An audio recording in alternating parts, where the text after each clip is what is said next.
চলো আজ তোমাদের সাথে শেয়ার করি খুব কম সময়ে কিভাবে তোমরা দই রুই বানিয়ে নেবে। এটা বানাতে কিন্তু খুব একটা বেশি সময় লাগে না, তবে খেতে কিন্তু অপূর্ব হয়। আর এটার জন্য আহামরি খুব একটা জিনিসও লাগে না, ঘরের জিনিস দিয়েই হয়ে যায়। এখানে কিছুটা দই আর কিশমিশ এবং কাজু নিয়ে আমরা মিক্সিতে দিয়ে দিয়েছি, আর তার সাথে এখানে একটু জল মিশিয়ে দিয়েছিলাম আমি, আর এরকম ফাইন পেস্ট হয়ে গিয়েছিল। তারপরে দেখতে পাচ্ছ এখানে মাছ নিয়েছি, দাগার পিস নিয়েছি এবং কিছুটা পেটিও নিয়েছিলাম। তারপরে মশলার জন্য আমরা আদাটাকে কুচিয়ে নিয়েছিলাম, তারপর মিক্সিতে দিয়ে একটা ফাইন পেস্ট রেডি করে নিয়েছিলাম। যতটা পরিমাণ লাগবে সেটাই আমরা তরকারিতে দেওয়া হবে। আর গোটা এখানে গরম মশলা লাগবে, তেজপাতা লাগবে এবং চেরা কাঁচা লঙ্কা লাগবে। প্রথমে মাছটার মধ্যে পরিমাণ মতো নুন এবং সর্ষের তেল দেওয়া হবে। সর্ষের তেলটা দিলে মাছটা যখন ভাজবে তখন তেলটা কিন্তু গায়ে ছিটিয়ে আসবে না। তারপর কড়াইতে তেল গরম করতে দেওয়া বসিয়ে দিলাম। তারপর আস্তে আস্তে মাছগুলো দিয়ে, মাছগুলো কিন্তু খুব ডিপ ফ্রাই করবে না, হালকা ফ্রাই করবে, তাহলে কিন্তু খেতে ভালো হবে।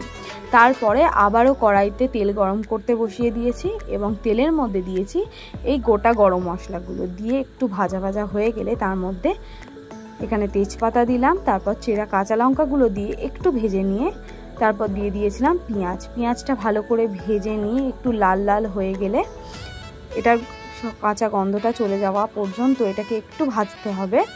ভেজে নেওয়ার পরে এর মধ্যে দিয়ে দিয়েছি আদা বাটা, সেটাকে ভালো করে কষিয়ে নিয়ে তার মধ্যে আমরা দিয়ে দেবো ওখানে হলো জিরে গুঁড়ো। জিরে গুঁড়োটা দেওয়ার পরে দেওয়া হবে পরিমাণ মতো ধনে গুঁড়ো। দেওয়ার পরে আরেকটু মশলাটাকে কষিয়ে নেওয়া হবে, তবে কিন্তু গ্যাসের ফ্লেমটা এই সময় একটু অল্পই রাখতে হবে, না হলে কিন্তু মশলা পুড়ে যাওয়ার চান্স খুব বেশি থাকে। তারপরে অল্প জল দিয়ে মশলাটাকে ভালো করে কষিয়ে নিয়ে নিতে হবে।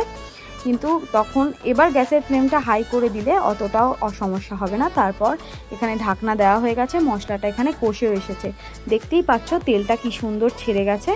এরপর এর মতো দিয়ে দিতে হবে স্বাদ মতো লবণ, দিয়ে ভালো করে নাড়াচাড়া করে নিতে হবে মশলাটা যাতে নিচে না বসে যায়। তারপরে দই দিয়ে দিলাম। দইটা দেওয়ার পরে ভালো করে নাড়িয়ে নিয়ে এটা আসলে একটু ভালো করে কষতে হবে। দই থেকে যখন তেলটা ছেড়ে দেবে তখনই মোটামুটি কষা হয়ে গিয়েছে। তারপর চাপা দিয়ে এটা কষতে দেওয়া হয়েছিল। তারপরে কিছুক্ষণ পর দেখতেই পাচ্ছ কি সুন্দর তেলটা ছেড়ে দিয়েছে। তারপরে এর মধ্যে মাছগুলো দেওয়ার পরে ভালো করে একটু এই মশলার সাথে মাছটাকে মাখিয়ে নিতে হবে এবং লাগলে পরিমাণ মতো জলও দিতে পারেন। জলটা দেওয়ার পর এখানে ঢাকনা দিয়ে দেখতেই পাচ্ছেন এখানে কি সুন্দর ফুটে গিয়েছে।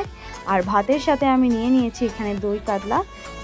খেতে কিন্তু অপূর্ব হয়েছিল, আপনারা বাড়িতে একবার ট্রাই করতে পারেন এবং কমেন্টে কিন্তু আমাকে জানাতে ভুলবেন না কেমন লাগলো আজকের এই রেসিপিটা। এরকমই রেসিপি যদি দেখতে চান তাহলে প্লিজ একটা কমেন্ট করে দেবেন।